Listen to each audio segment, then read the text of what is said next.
Hello students, IV Technical Classes के YouTube channel पर आप सबका बहुत बहुत स्वागत है। इलेक्ट्रिकल पावर जनरेशन का हम लोगों ने ऑलरेडी 4 यूनिट का इम्पॉर्टेंट क्वेश्चन डिस्कस किया है और आज हम लोग लास्ट यानी 5वां और 6ठा यूनिट का भी इम्पॉर्टेंट क्वेश्चन डिस्कस करने जा रहे हैं। तो 5वें यूनिट जो है वो यानी आपका क्या है, स्मॉल विंड टर्बाइन। ये छोटा सा टॉपिक दिया गया है, बहुत कम क्लास का है, वेटेज भी कम है, तो हमने इसमें बहुत ज़्यादा क्वेश्चन नहीं, केवल 2 क्वेश्चन कंसीडर किया है।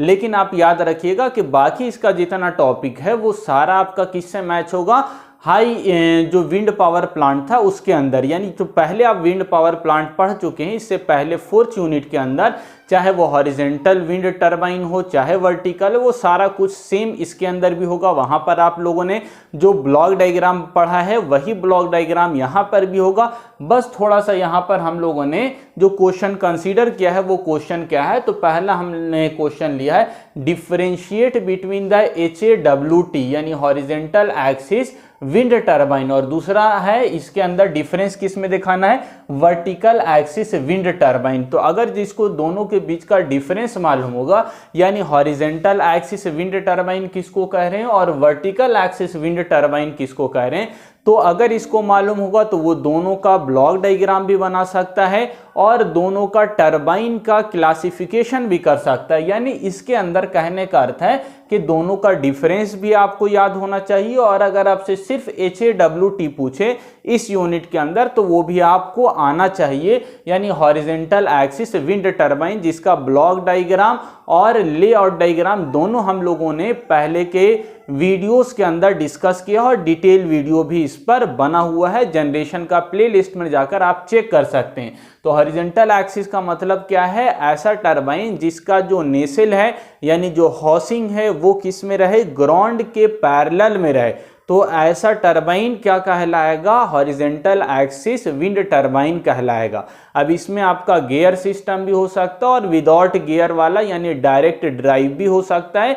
दोनों का आपको डायग्राम याद होना चाहिए। दूसरा आपका क्या है, vertical axis wind turbine. Vertical का मतलब ऐसा टरबाइन जिसका जो नेसेल है वो क्या रहे, या जिसका नेसेल आपका ग्राउंड के साथ परपेंडिकुलर रहे, या आप बोल सकते हैं जो विंड चलेगा, हवा चलेगा, वो विंड क्या रहे आपका इसके ग्राउंड के परपेंडिकुलर रहे। तो ग्राउंड इस तरह से और विंड इस तरह से आपका स्ट्राइक कर रहा है इसके ऊपर, नेसेल के ऊपर, तो इसमें क्या कहलाएगा, ये वर्टिकल एक्सिस विंड टरबाइन कहलाएगा। तो दोनों का डिफरेंस और दोनों का आपका ब्लॉक डायग्राम सारा चीज आपको याद रहना चाहिए। और जनरल अगर डिफरेंस की बात करें तो हॉरिजेंटल आपका वहां पर यूज होता है जहां पर आपका विंड का डायरेक्शन ज्यादा चेंज नहीं होता है। इसके अंदर या सिस्टम और पिच सिस्टम भी इंक्लूडेड होता है, जबकि वर्टिकल एक्सिस विंड टरबाइन वहां पर यूज करेंगे जहां पर आपका बहुत ज्यादा विंड का डायरेक्शन चेंज हो रहा है, विंड की स्पीड चेंज हो रही है,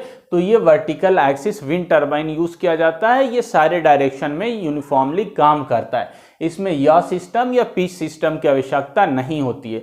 लेकिन ये स्मॉलर रेटिंग के लिए बनाया जाता है और ये ज़्यादा रेटिंग के लिए होता है। तो practically horizontal axis wind turbine आपको ज़्यादा देखने को हर जगह मिलेगा। तो ये पहला क्वेश्चन हो गया। दूसरा क्वेश्चन जो हमने कंसीडर किया है वो क्या है, explain the various type of tower use in A small wind turbine. बहुत छोटा सा क्वेश्चन लिया हमने कि टावर क्या, यानी डिफरेंट टाइप का टावर क्या होगा। एक सिंपल टावर होता है, दूसरा आपका ट्यूबुलर टाइप का टावर होगा, तीसरा आपका जिसके अंदर गे वायर होगा। तो इसी तरह का डिफरेंट आपका टावर यूज होता है विंड पावर प्लांट के लिए और स्मॉल विंड के लिए। तो सबका केवल आपको संरचना देख लेना है, नहीं समझ में आए तो गूगल से इमेज सर्च कर लीजिएगा। सारा जब इमेज आपको नज़र के सामने रहेगा तो आपको आसानी से याद रहेगा। तो ये दोनों क्वेश्चन हमने कंसीडर किया जो कि बहुत आसान है। अगर आपको इससे या पहले यानी 4th यूनिट अगर आपका कंप्लीट है और अच्छे से पढ़ा हुआ है तो 5th यूनिट के अंदर दिक्कत नहीं होगा, वही वाला मैटर यहाँ पर भी सारा कुछ एप्लीकेबल होगा।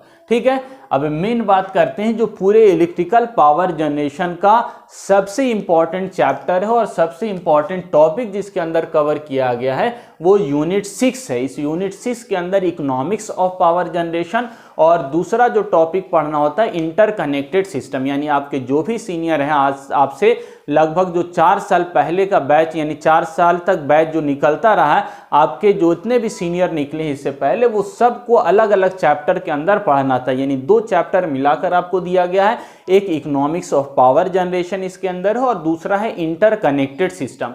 तो 3 क्वेश्चन हमने लिया है इकोनॉमिक्स से रिलेटेड और 2 क्वेश्चन लिया है इंटरकनेक्टेड से लिया है। और दोनों ये सारा का सारा 5 क्वेश्चन बहुत इंपॉर्टेंट है और आप बोल सकते हैं ये पूरा जो चैप्टर है इकोनॉमिक्स और इंटरकनेक्टेड और खासकर इकोनॉमिक्स ऑफ पावर जनरेशन जो है वो बहुत बहुत इंपॉर्टेंट है जनरेशन के लिए और उससे ज़्यादा इंपॉर्टेंट है कंपटीशन के लिए। अगर कंपटीशन में जनरेशन से क्वेश्चन आता है तो 90% चांस होता है कि इसी चैप्टर से क्वेश्चन आएगा, यानी इकोनॉमिक्स ऑफ पावर जनरेशन से।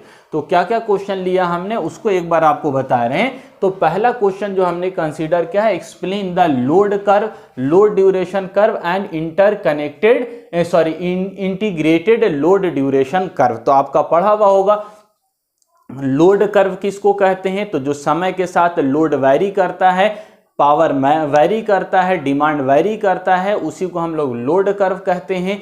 लोड कर्व आपका टाइम यानी डेली बेसिस पर भी हो सकता है, दिन भर का लोड कर्व भी बनता है, महीने का बनता है और साल का बनता है। यानी समय के साथ जब हम लोड को, पावर को, डिमांड को दिखाएंगे ग्राफ के अंदर तो उसी ग्राफ को या उसी कर्व को क्या कहा जाएगा, लोड कर्व कहा जाएगा। और उसी कर्व को जब हम सजे हुए पैटर्न के अंदर यानी डिसेंडिंग ऑर्डर के अंदर सजा देते हैं कि मैक्सिमम पावर कौन सा था, तो मान के चलिए 80 मेगावाट है 8 घंटे के लिए है, फिर उससे कम कौन है तो 60 मेगावाट है, 4 घंटे के लिए उससे कम कौन है तो 20 मेगावाट। तो जब पावर को डिसेंडिंग ऑर्डर के साथ समय के साथ सजाया जाता है तो इसी कर्व को क्या कहा जाता है, लोड ड्यूरेशन कर्व कहते हैं। तीसरा जो कर्व है और इंपॉर्टेंट कर्व है वो कौन सा है, इंटीग्रेटेड लोड ड्यूरेशन कर्व। जिस कर्व के अंदर, जिस ग्राफ के अंदर हम लोग क्या करते हैं, पावर और एनर्जी का कर्व दिखाते हैं, यानी power with respect to energy. यानी हम लोग वाई एक्सिस के ऊपर पावर दिखाएंगे और एक्स एक्सिस के ऊपर हम लोग एनर्जी दिखाएंगे। यानी आपका मेगावाट आवर के अंदर यहाँ पर एनर्जी होगा और यहाँ पर मेगावाट आवर के अंदर पावर होगा। यानी इस पावर पर कितना एनर्जी जनरेट हो रहा है, इससे रिलेटेड एक कर्व बनेगा। इसी कर्व को, इसी ग्राफ को क्या कहा जाएगा, इंटीग्रेटेड लोड ड्यूरेशन कर्व कहा जाएगा। तो ये तीनों कर्व बहुत इंपॉर्टेंट है जो कि एग्जाम्स के अंदर बार बार पूछा जाता है। और इससे भी इंपॉर्टेंट चीज़ ये है कि इस पर न्यूमेरिकल भी पूछा जाएगा। हम न्यूमेरिकल मेंशन नहीं किया है लेकिन आपको न्यूमेरिकल भी इस पर प्रैक्टिस करना है, लोड कर्व का भी, लोड ड्यूरेशन कर्व का भी और इंटीग्रेटेड लोड ड्यूरेशन कर्व का भी। क्लास के अंदर ऑफलाइन बच्चे हों या ऑनलाइन वीडियोस के अंदर सारा जो है इसके ऊपर न्यूमेरिकल कराया हुआ है, तो आप अच्छे से प्रैक्टिस कर लीजिएगा। इन पर न्यूमेरिकल भी आपको पूछा जा सकता है एग्जाम्स के अंदर, तो बहुत अच्छे से इस टॉपिक को कवर करना है। ये पहला टॉपिक हो गया। दूसरा टॉपिक जो हमने लिया है ये भी बहुत इंपॉर्टेंट है, क्या है, explain the various factor affecting the cost of generation. यानी कॉस्ट ऑफ जनरेशन के अंदर कौन कौन सा फैक्टर है, कारक है जो कि इफेक्ट डालेगा, प्रभाव डालेगा इलेक्ट्रिकल पावर जनरेशन को इकोनॉमिकल बनाने के अंदर। तो इसके अंदर कहने का अर्थ क्या हुआ कि जितना भी आप लोगों ने टर्म पढ़ा है वो सारा टर्म आपको इसके अंदर पूछा जा सकता है। जैसे आपका प्लांट लोड फैक्टर, यानी लोड फैक्टर क्या होता है, कैपेसिटी फैक्टर क्या होता है, डाइवर्सिटी फैक्टर क्या होता है। इसी तरह से जितना भी आप लोगों ने डिफिनेशन पढ़ा है, फर्म पावर क्या है, स्पिनिंग पावर क्या है, हॉट पावर क्या है, ठीक है। तो जितना भी डिफिनेशन आप लोगों ने पढ़ा वो सारा इसी क्वेश्चन के अंदर इंक्लूडेड है। तो आपको जितना भी डिफिनेशन पढ़ाया गया है और उसके ऊपर जो भी न्यूमेरिकल है उन सारे को प्रैक्टिस कर लेना है, क्योंकि इसके अंदर या तो आपको पूछ देगा explain the various factor affecting the cost of generation, या डायरेक्टली आपसे पूछ देगा explain the plant load factor, plant capacity factor, diversity factor. इसके अलावा आपको और डिफरेंट फैक्टर आपसे पूछा जा सकता है या उसके ऊपर न्यूमेरिकल दिया जा सकता है। तो इसको आपको अच्छे से कवर करना है। टॉपिक 2 या क्वेश्चन नंबर 2 यहाँ पर जो दिया गया। अब तीसरा जो है ये आसान सा क्वेश्चन है लेकिन बहुत इंपॉर्टेंट है, बार बार पूछा गया है ये क्वेश्चन एग्जाम्स के अंदर। तो क्वेश्चन क्या है, state the criteria for choice of size and number of generator unit in generating station. यानी जनरेटिंग स्टेशन के अंदर जो हमारा सिलेक्शन होगा जनरेटर का, हमारा जो चॉइस होगा वो साइज और नंबर के अंदर किस टाइप का होगा। तो वहाँ पर हम लोगों ने पहले भी बात किया था, फिर से आपको याद दिला दें कि हमारा लोड कर्व जो होता है वो क्या होता है, समय के अनुसार वैरी करता रहता है। ठीक है, कभी लोड बढ़ रहा है तो कभी लोड घट रहा है। तो हम किस तरह का जनरेटर पसंद करेंगे या लगाना चाहेंगे कि जनरेटर इस तरह का हो कि जो लोड को क्या कर सके, फुलफिल कर सके, लोड जो लोड कर्व है उसको फिट हो सके। तो अगर पहला जनरेटर मान के चलिए यहाँ पर 20 मेगावाट है, तो हम क्या चाहेंगे, एक जनरेटर 20 मेगावाट का बनाएंगे जो इसको सप्लाई दे सके। दूसरा जनरेटर और एक 20 मेगावाट का बनाएंगे जो कि अगर 40 मेगावाट हो जाएगा तो एक और जनरेटर स्टार्ट कर लेंगे, तो 20 + 20 कितना, 40 मेगावाट। यानी हम जनरेटिंग स्टेशन के अंदर ना ही सिंगल साइज बनाते हैं। अगर मेरा टोटल लोड आपका कितना है, 80 मेगावाट है, 80 मेगावाट, तो हम 80 मेगावाट का एक जनरेटर नहीं बनाएंगे क्योंकि इसका सिस्टम अनइकोनॉमिकल हो जाएगा। जब 20 मेगावाट रहेगा तो आपका 60 मेगावाट वेस्ट हो जाएगा जो कि यूज नहीं हो पाएगा और सिस्टम अनइकोनॉमिकल हो जाएगा। इसीलिए हम लोग सिंगल यूनिट नहीं बनाते और ना ही बहुत ज़्यादा छोटा छोटा यूनिट यानी 1-1 मेगावाट का या आधा मेगावाट का भी जनरेटर नहीं बनाएंगे। बीच का साइज हम लोग सेलेक्ट करेंगे जो कि प्लांट के अंदर जो लोड कर्व है उसको फिट हो सके, लोड के अकॉर्डिंग वो रिक्वायरमेंट को फुलफिल कर सके। तो इसके अंदर बहुत बड़ा साइज भी नहीं होता और बहुत ज़्यादा smaller large number of unit भी नहीं होता है। बीच का स्मॉलर साइज हम लोग यूज़ करते हैं जो कि लोड कर्व को फिट हो सके। तो ये आपका सेकंड क्वेश्चन है जो कि बहुत इंपॉर्टेंट है। तो ये 3 क्वेश्चन हमने लिया है इकोनॉमिक्स ऑफ पावर जनरेशन से, जिसके अंदर बहुत सारा क्वेश्चन इंक्लूडेड हो गया। आपका जितना कर्व था, load curve, load duration, integrated curve, उस पर रिलेटेड आपका न्यूमेरिकल, और जितना डिफिनेशन आपने पढ़ा है वो सारा डिफिनेशन याद होना चाहिए, उस पर न्यूमेरिकल, और ये एक छोटा सा क्वेश्चन है जो कि बार बार पूछा जाता है, इंपॉर्टेंट है, ये भी आपको कवर करना। तो ये 3 क्वेश्चन हो गया इकोनॉमिक्स से, और एक क्वेश्चन हमने लिया है इंटरकनेक्टेड सिस्टम से। तो इंटरकनेक्टेड सिस्टम आपको मालूम होगा कि जब बहुत सारे प्लांट को यानी पावर प्लांट को, जनरेटिंग स्टेशन को हम एक साथ कनेक्ट करते हैं तो उसी को इंटरकनेक्टेड सिस्टम या उसी को ग्रिड सिस्टम कहा जाता है। तो यहाँ पर आपसे पूछा जा रहा है discuss the advantage of interconnected grid system. तो आपसे इंटरकनेक्टेड ग्रिड सिस्टम क्या है वो भी पूछ सकता है जो हमने आपको अभी बताया, या यहाँ पर पूछा जा रहा है जो कि एग्जाम पॉइंट ऑफ व्यू से इंपॉर्टेंट है कि advantage of interconnected grid system, यानी बहुत सारे पावर प्लांट को एक साथ कनेक्ट करेंगे तो क्या बेनिफिट मिलेगा, क्या एडवांटेज मिलेगा, क्या फायदा होगा। तो बहुत सारा एडवांटेज मिलता है, जैसे आपकी रिलायबिलिटी बढ़ जाएगी, यानी आपका सप्लाई के अंदर इंटरप्शन घट जाएगा, मेंटेनेंस करना आसान होगा, जो पुराना जनरेटर है वो भी यूज़ हो सकता है, और आपको बहुत ज़्यादा प्लांट के अंदर रिजर्व करके कैपेसिटी रखने की ज़रूरत नहीं है क्योंकि दूसरा प्लांट क्या है आपका तैयार है सप्लाई देने के लिए। तो कंटिन्यूटी ऑफ सप्लाई या इसी को रिलायबिलिटी आप बोल सकते हैं, डिस्टर्बेंस कम होगा, इंटरप्शन कम होगा, कॉस्ट आपका कम लगेगा क्योंकि रिजर्व करके जो पैसा हम लोग यानी प्लांट के अंदर कैपेसिटी बनाए हुए तो वो रिजर्व करके रखने की ज़रूरत नहीं होगी क्योंकि दूसरा हमारे पास और बहुत सारा प्लांट है।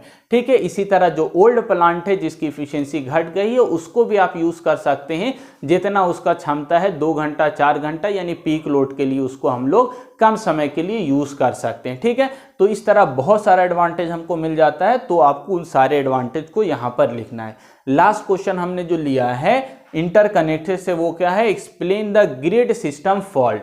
ग्रिड सिस्टम किसको बोला, तो अभी हमने आपको बताया कि बहुत सारा पावर प्लांट को एक साथ कनेक्ट करेंगे तो उसको ग्रिड सिस्टम कहा जाएगा, या उसी को हम लोग इंटरकनेक्टेड ग्रिड सिस्टम बोलेंगे। तो यहाँ पर उसमें फॉल्ट होने का चांस भी ज़्यादा होता है।